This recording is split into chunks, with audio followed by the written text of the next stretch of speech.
Thank you, Maggie. Today marks 2 years since the shooting at Robb Elementary in Uvalde. May 24th, 2022, a gunman walked in and started shooting, killing 19 children and 2 teachers. Today, we take time to remember the victims and keep their names alive. Soon after the shooting, it was revealed the gunman was in the school for 77 minutes before he was confronted and killed by law enforcement. This past January, a Department of Justice report detailed the, quote, cascading failures, and, quote, in the law enforcement response. Failures in leadership, in tactics, in communications, in training, and in preparedness were made by law enforcement leaders and others responding to the mass shooting at Robb Elementary.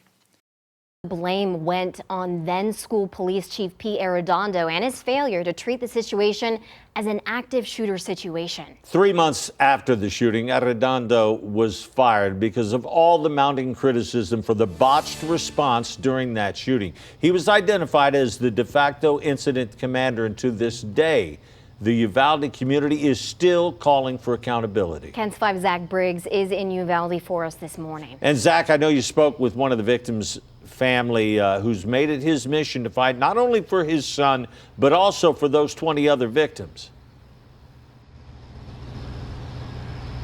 That's right, Barry. The Red Cross continues to be among the most outspoken family members fighting for justice and accountability. I recently caught up with him here at the town square to see how he's feeling 2 years since the tragedy and losing his son, Uzziah Garcia. Now, from the DOJ report to the City Commission review, Cross says he's not surprised by what he calls inaction by local and state level authorities to create substantial change and hold people accountable. It was a couple of months ago when Cross protested outside Uvalde Police Headquarters for nearly a week. He called for the removal of certain officers who responded to the Robb Elementary shooting. The sit-out came after officers were exonerated through the City of Uvalde's review into the shooting conducted by an Austin-based investigator. That report sparked immense backlash by victims' families. And on Wednesday, 19 of the Robb victims' families announced they reached a $2 million settlement with the City of Uvalde. Their attorney also announcing a lawsuit against officers with Texas DPS and Uvalde CISD.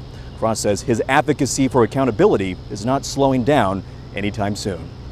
Trying to hold it together,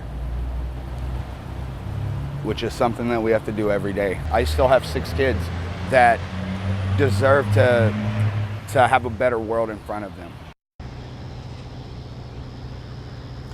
And coming up at 6:30, you'll see how one survivor from the Robb Elementary tragedy has been able to heal through a creative form of therapy. In Uvalde, Zach Briggs, KENS 5. Thank you, Zach.